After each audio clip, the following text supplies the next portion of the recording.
अब इसमें क्या है, थोड़ी से क्या है, डिटेल स्टडी में चलना है, डायरेक्ट खाते में न चलेंगे। गैर व्यापारिक संस्थाओं द्वारा लेखांकन, इसमें आपको 3 तरह से खाते बनाने हैं। प्राप्तिमुक्त गैर व्यापारिक संस्थाओं में 3 खाते बनते हैं, तो डायरेक्ट खाते में चलेंगे। अब ये है कि ये जो प्रणाली अपना रहे हैं, ध्यान से सुनिए, ये रोकड़ प्रणाली है, रोकड़ प्रणाली अपनानी है। लेखांकन की कौन सी प्रणाली है? रोकड़। इसमें है, अभी अब कल बताया जाएगा अगले उसमें, रोकड़ प्रणाली अपनाने के कारण गैर व्यापारिक संस्थाएं दोहरा लेखा प्रणाली क्यों नहीं अपनाती, रोकड़ प्रणाली क्यों अपनाती हैं? तो अपनाने के कारण है। इसके बाद लाभकारी संस्थाएं, अलाभकारी संस्थाओं में अंतर है। इसके बाद आ जाएगा आपको गैर व्यापारिक संस्थाओं द्वारा बनाए जाने वाले खाते। कम से कम 20 प्रश्नावली के सवाल लगे, कुछ उदाहरण लगेंगे, थ्योरी पूरी चलेगी, शॉर्टकट में पढ़ाई कराएगी। इस चीज का आप लोगों को ध्यान रखना है। थोड़ा सा देख लीजिए, ये व्यक्ति मने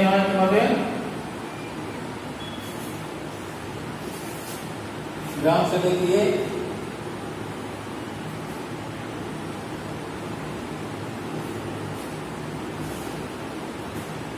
अच्छा, कुछ क्या है, पिछली कक्षाओं में कुछ बताया गया है इसके बारे में, कुछ जानकारियां दी गई थी। ये क्या है, फाइनल नहीं है, ये लमसम मदे यहाँ है। अभी कुछ मदे बढ़ेंगे, कुछ घटेंगे, बढ़ भी सकती है, फिर है। ठीक है, आज के इसमें कल थोड़ा सा फिर बताया जाएगा। अब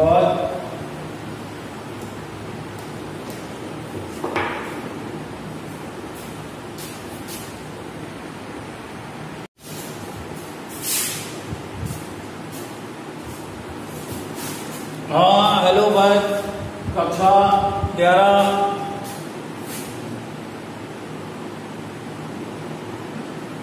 कक्षा 11 में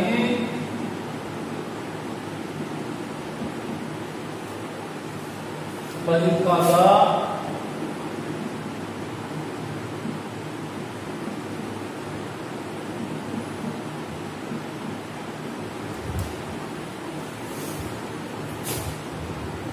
तो आप लोगों को शुरू में बताया गया था, कक्षा 11 में ऑनलाइन पढ़ाई आज से चालू हो रही है। आधे घंटे के 3 विषय की वीडियो भेजे जाएंगे, आपको ध्यान से देखना है, उसका अध्ययन करना है। जो प्रॉब्लम आए तो स्कूल के टीचर से संपर्क करिए कि सर ये कैसे आ गया, क्या नियम है, क्या कानून है। अच्छा, कक्षा 11 में बही खाते शब्द का अर्थ समझना है। बही खाता क्या है? अंग्रेजी शब्द में बही खाता को कक्षा 11 कॉमर्स वाले बही खाता समझिए। या तो लेखा शॉर्ट करके कक्षा 11 कॉमर्स, ये बही खाता को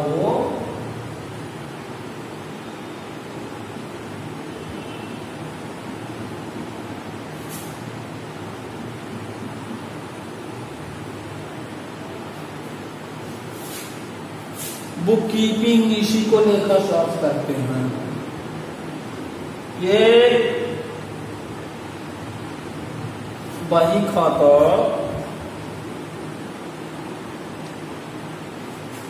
व्यापारी लोग बही खाता रखते हैं। बही खाता हालांकि जमाने से तो भारतीय बही खाता प्रणाली कहलाती थी। फिर जैसे जैसे लेन देन बढ़े, मानवीय सभ्यता का विकास हुआ, तो नए नए लेखांकन के तरीके आ गए। कैसे लिखा जाए, कैसे पढ़ा जाए, कौन सी वैज्ञानिक प्रणाली है। तो पहले बही खाते शब्द का अर्थ समझिए, फिर जरूरत बताएंगे, लाभ बताएंगे। है क्या कक्षा 11 कॉमर्स वाले? एक बुक कीपिंग, 2 शब्द हैं अंग्रेजी के। बुक कीपिंग, बही खाते को अंग्रेजी में बुक कीपिंग कहते हैं। बुक माने पुस्तक होता है, कीप से बन गया कीपिंग, किताबें रखना। कीप माने रखना, किताबें रखना। काहे की किताबें रखना? हिसाब किताब की किताबें रखना, लेन देन की किताबें, लेन देन जो होता है उसका हिसाब रखना, लेन देन का हिसाब रखना। लेन देन कौन करता है? व्यापारी करते हैं। बही खाता कौन बनाता है? व्यापारी बनाता है। ये बही खाते का प्रचलन वैसे बहुत पुराने तरीके से है, तो उसे जो पुराना तरीका था भारत अपने देश में बही खाते रखने का, तो भारतीय बही खाता प्रणाली थी। जो व्यापारी लोग हैं लेन देन करते थे, वो बड़ी बड़ी बहियां रखते थे, इतनी बड़ी रहती थी लाल कपड़े में। लेकिन अब क्या है, वो भारतीय बही खाता प्रणाली थोड़ा चलन से बाहर आ रही है। नया जमाना आ गया है, कंप्यूटर का जमाना आ गया है, इंटरनेट का जमाना आ गया है। तो भारतीय बही खाता प्रणाली परंपरागत प्रणाली थी, परंपरागत जैसे बनाते आ रहे थे सयाने लोग कई वर्षों से, सैकड़ों वर्षों पुराने। लेकिन क्या है, लेन देन मानवीय सभ्यता का जैसे जैसे विकास हुआ वैसे लेन देन अधिक होने लगे, ट्रांजैक्शन अधिक होने लगा, व्यापारिक व्यवहार अधिक होने लगे। तो उसके लिए तरह तरह की पद्धतियां आई। कौन सी पद्धतियां हैं, किसके लिए कौन सी उपयुक्त है, ये पद्धतियां बाद में बताई जाएंगी। लेकिन बही खाते का जन्म जान लीजिए। तो बही खाते में जो व्यापारी हैं, जो लेन देन करते हैं, व्यापारी से पहले व्यापार का अर्थ समझना जरूरी है। क्योंकि जो बही खाता रखता है व्यापारी रखता है। बही खाता कौन रखता है? व्यापारी रखता है। और व्यापारी जो है, व्यापारी कहते किसे हैं? व्यापारी के पहले व्यापार का अर्थ जानना जरूरी है। वस्तुओं के क्रय विक्रय का कार्य व्यापार कहलाता है। वस्तुओं को खरीदना बेचना, खरीदना बेचना क्या कहलाता है? व्यापार। और जो इस कार्य को करता खरीदने बेचने का, वो कहला गया व्यापारी। व्यापार को अंग्रेजी में ट्रेड कहते हैं। ट्रेड से बनना है ट्रेडर। तो जो व्यापारी वस्तुओं का लेन देन करते हैं, कितना खरीदे हैं, कितना बेचे हैं, कितना माल बचा है, किसको उधार दिए हैं, किसको नगद दिए हैं, कितना लाभ हो रहा है, कितनी हानि हो रही है, कितने व्यय हुए हैं, कितना देना बाकी है, ये सब हिसाब किताब कौन बताता है? बही खाता बनाता है। अच्छा, अब बही खाता रखने की मजबूरी है हर आदमी को, व्यापारी को। बही खाते से क्या है? लेन देन की एक सूची रहती है, लिखित प्रमाण रहता है, बाद में दिक्कत नहीं आती है। हिसाब किताब किससे कितना पाया सब विधिवत खाता बहियों में लिखा रहता है। तो इसमें है क्या? बही खाते से फिर लाभ है। अब बही खाता रखना अनिवार्य क्यों है? क्योंकि शासन का आदेश है, जैसा कि अभी बारह बताया गया था कि यदि आप 25 लाख से वर्ष भर में 25 लाख रुपए से ऊपर का लेन देन करते हैं, या कि व्यापारिक माध्यम से वर्ष भर में 2.5 लाख रुपए का लाभ कमा रहे हैं, तो आपको शासन के आदेशानुसार बही खाते रखना अनिवार्य है। अच्छा, अब बही खाते से क्या है? लाभ भी होते हैं। बही खाते रखने के उद्देश्य से लाभ भी होते हैं। सरकार को लाभ है, व्यापारियों को लाभ है, समाज को लाभ है, विनियोक्ताओं को लाभ है। अच्छा, बही खाते हैं क्या? कैसे लाभ होंगे? अब एक एक लाभ मौखिक बता दे रहे हैं, बोर्ड में नहीं लिख रहे हैं, उसको सुनिए फिर विधिवत समझाया जाएगा। आज क्या है उसका इंट्रोडक्शन है। बही खाता रखने के लाभ। बही खाता तो समझ गए, व्यापारी एक निश्चित तरीके से, एक निश्चित नियम से हिसाब किताब की पुस्तकें रखता है, जिसे क्या कहते हैं, बही खाता रखते हैं। बही खाता बनाना क्या है, ऐच्छिक नहीं है, अनिवार्य है। न रखेंगे तो आपका लाभ आईना निकलेगा, क्योंकि बही खाते में जो बहियां हैं हिसाब किताब रखने की, व्यापारी जो लाभ हानि का निष्कर्ष निकालता है वर्ष भर में निकालता है। रोज का खरीदता गया, बेचा, खरीदा, बेचा, लिखता गया पूरा हिसाब। फिर वर्ष के अंतिम दिन हमने कितना बेचा, कितना खरीदा, कितना लाभ हुआ, कितने व्यय हुए, कितना सब खर्चा काटने के बाद कितना, वर्ष के अंतिम दिन। तो भाई वर्ष के अंतिम दिन जब निकालते हैं, वित्तीय वर्ष 12 महीने का होता है, तो अंतिम दिन कहेंगे क्या है, तो वित्तीय वर्ष माना गया है 31 मार्च, 12 महीने का होता है, 1 अप्रैल से चलता है। तो जिस सत्र में चलेगा, जो सत्र फर्स्ट टाइम, जैसे 2021 आ गया, 2002 सत्र हो गया, 2020 इसी को क्या कह सकते हैं 2020 और 21। इसमें 20-21 सत्र में ये 20 के लिए जाएंगे कितने, 9 माह, 21 के कितने लिए जाएंगे 3 माह, कुल माह कितने हो जाएंगे 12 के। पहले आप वित्तीय वर्ष समझ के भाई खाते में, क्योंकि खाते के व्यापारी जो निष्कर्ष निकालता है वो 12 महीने में निकालता है। तो जो एक वित्तीय वर्ष होता है कितने माह का होता है, 12 महीने का। तो इसमें क्या है, 2 सत्र फंसते हैं, 20-21 देना तो 9 महीने के 30 के, अप्रैल से दिसंबर तक हो गए 9 माह, और 21 से कहला गए 3 माह, माने जनवरी फरवरी मार्च हो गए 12 माह। व्यापारी पर डे जो है हिसाब किताब नहीं रखता।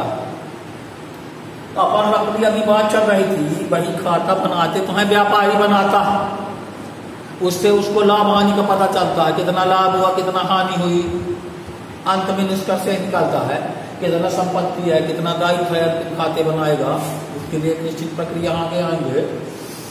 तो वही खाता से व्यापारी को क्या लाभ है, सही लाभ हानि की जानकारी मिलती है, सही वित्तीय स्थिति की जानकारी मिलती है, हिसाब किताब रखा, देख लिया। अच्छा, और प्रत्येक वर्ष वही खाता बनाना जरूरी है, तो वित्तीय तुलनात्मक अध्ययन में सुविधा जाती है व्यापारी को।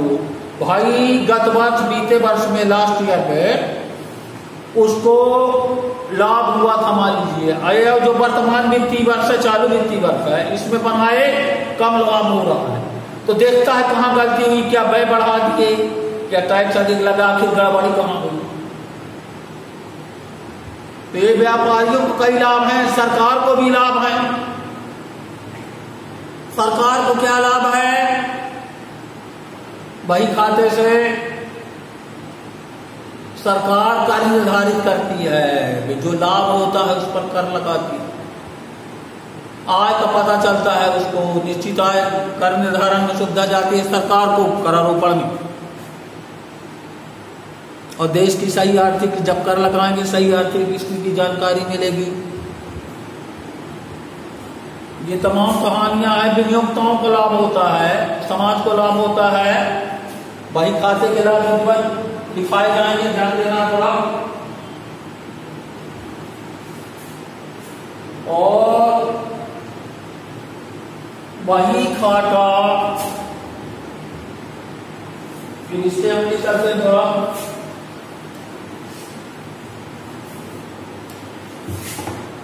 अभी वही खाते के लाभ नहीं, थोड़ा सा एरिया है,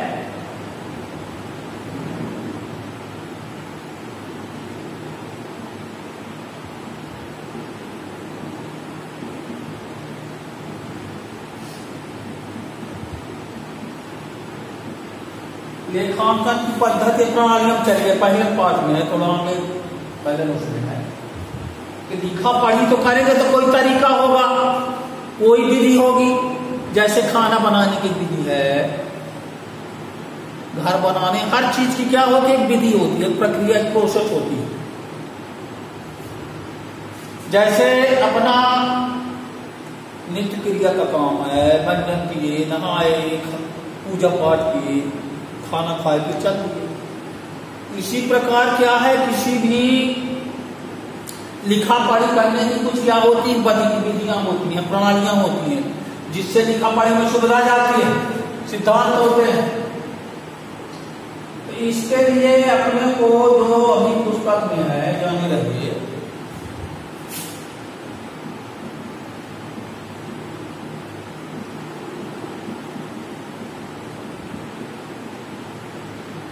दोहरा लेखा प्रणाली है,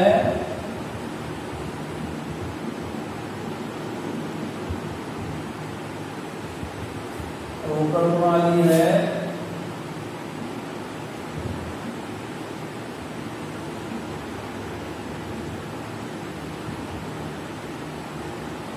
दोहरा लेखा प्रणाली है,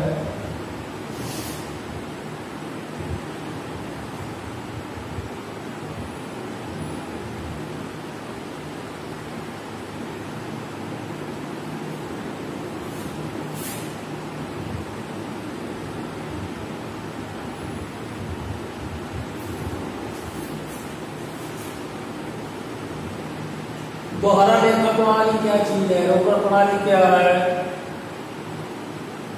ये क्या है, बही खाता रखने की जो 4 पद्धतियां हैं। तो विश्व में जो सबसे अधिक चलन में है वो दोहरा लेखा प्रणाली है। विश्व में सबसे अधिक चलने वाली प्रणाली कौन सी है, दोहरा लेखा प्रणाली है। इसका दोहरा लेखा प्रणाली का जन्म जानिए इतने साल पहले 1494 में हुआ था। जो विश्व में सबसे अधिक 90% लोग कौन सी प्रणाली का उपयोग करते हैं, दोहरा लेखा प्रणाली। इसका उपयोग छोटे व्यापारी, बड़े व्यापारी, मझोले व्यापारी सभी लोग कर सकते हैं, दोहरा लेखा प्रणाली। इसका जो जन्म है 1494 में हुआ था। इतनी पुरानी प्रणाली है, वैज्ञानिक प्रणाली है, निष्कर्ष देने वाली प्रणाली है, शासन मान्यता देती दोहरा लेखा प्रणाली जो। अब दोहरा लेखा प्रणाली का जो अर्थ है वो 3-4 पार्ट में बताया गया है। शुरू में प्रणाली के थोड़ा सा प्रकार पर जानिए, फिर इसके लाभ क्या है, मतलब क्या है। जो दोहरा लेखा प्रणाली का जो जन्मदाता है वो है लूकास पैसोलियोली।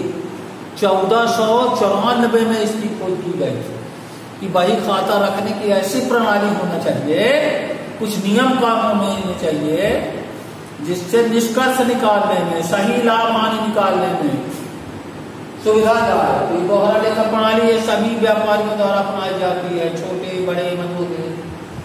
दूसरी प्रणाली रोकड़ प्रणाली है, ये व्यापारियों के लिए नहीं है, ये गैर व्यापारियों के लिए है, अलाभकारी संस्थाओं के लिए है, पेशेवर व्यक्तियों के लिए है रोकड़ प्रणाली, व्यापारियों के लिए नहीं। तीसरी है दोहरा लेखा प्रणाली, इसको छोटे व्यापारी अपनाते हैं, ये अवैज्ञानिक प्रणाली है, इससे सही निष्कर्ष में नहीं पहुंचते हैं। दोहरा लेखा प्रणाली बड़े बड़े व्यापारी नहीं अपना सकते, वो शासन मान्यता न देगी। आयकर विभाग, भारत सरकार विभाग होता मान्यता नहीं देता, ये ऐसे रफ्ता अवैज्ञानिक प्रणाली की आती है। चौथी प्रणाली आपकी भारतीय बही खाता प्रणाली। भारतीय बही खाता प्रणाली ये थी वैज्ञानिक प्रणाली।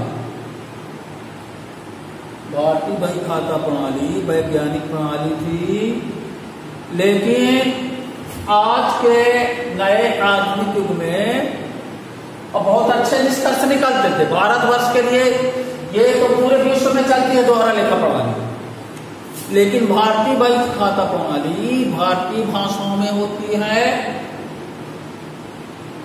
और ये वैज्ञानिक प्रणाली है। इसमें दोहरा लेखा प्रणाली का पालन होता है, विधिवत सही निष्कर्ष निकलते हैं, शासन मान्यता भी देता है।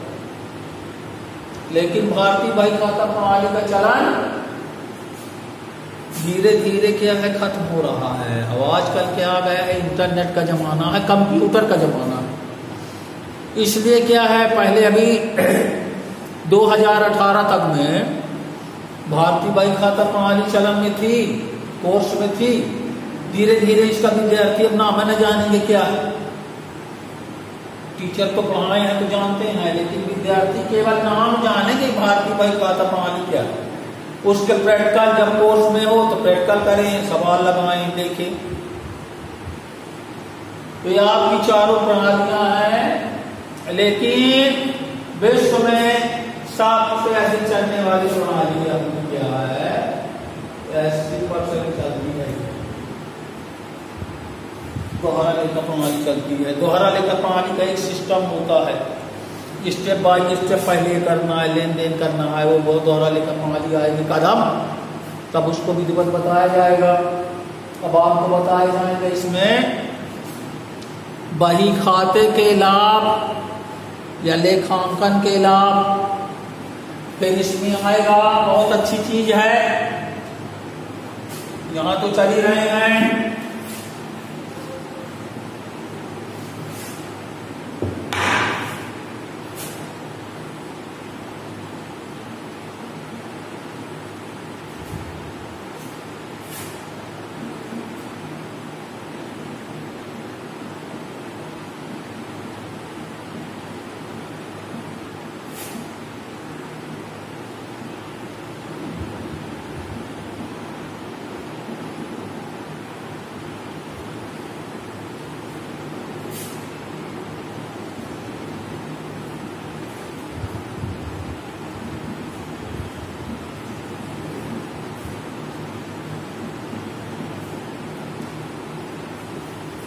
ये क्या है?